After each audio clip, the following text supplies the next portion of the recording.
Good morning, viewers. Welcome back with me. I'm Jonathan from Chambliss News 2022, bringing the latest news for today, and it is the impact of e-learning. As we know, viewers, today is pandemic situation where all activities are limited, including learning process. The students and the teachers cannot meet each other directly in school. If the situation happens continually, learning process will be stopped.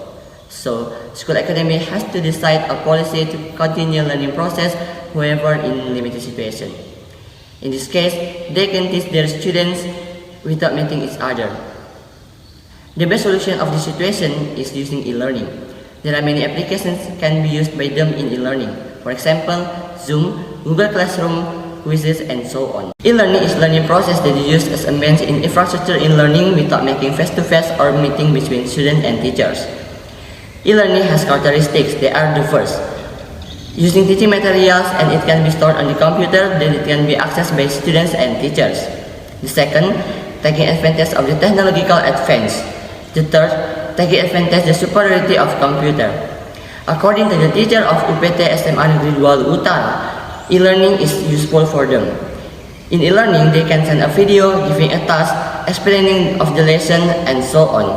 And the students also enjoy the e-learning. Based on the fact above, there are some positive and negative impacts of e-learning. According to the Afila Dwi Agustin from HMG MPIU IN Malang, the positive impacts of e-learning are the first, increasing the active participation of students. From e-learning, students are demanded to be independent. Students are independent to find and understand the material so that they can understand the material. The second, e-learning can be accessed for 24 hours. This is one of positive impacts of e-learning. Many students have business in their home. With e-learning, they can access the material anytime and anywhere. The third, e-learning saves time and cost. Students don't have to pay for the books or whatever because e-learning only needs internet quota, so it really helps students. But not only positive impacts, e-learning also has negative impacts. According to the Afila Dwi Agustin from HMG MPIU IN Malang, the negative impacts of e-learning are the first, students are difficult to understand the system in e-learning. This is one of the negative impacts of e-learning. Because students are difficult to understand the material without an explanation from the teacher. The second, students are difficult to access it.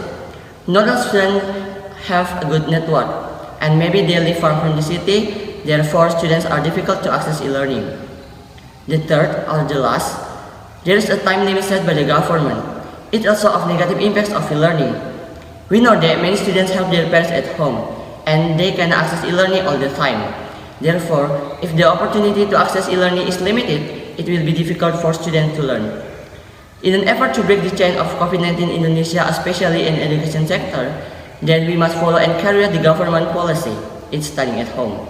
On the other hand, learning online is a good idea because children's learning can be directly controlled by their parents so that they can know about their child's academic development. Online learning by using e-learning is effective in this situation.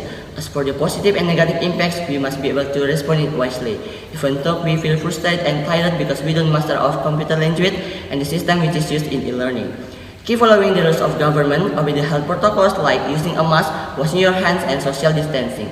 That's all the news for today. Check this out as Chambliss News 2022 for the latest updates. I'm Jonathan. Thanks for watching. Have a great day.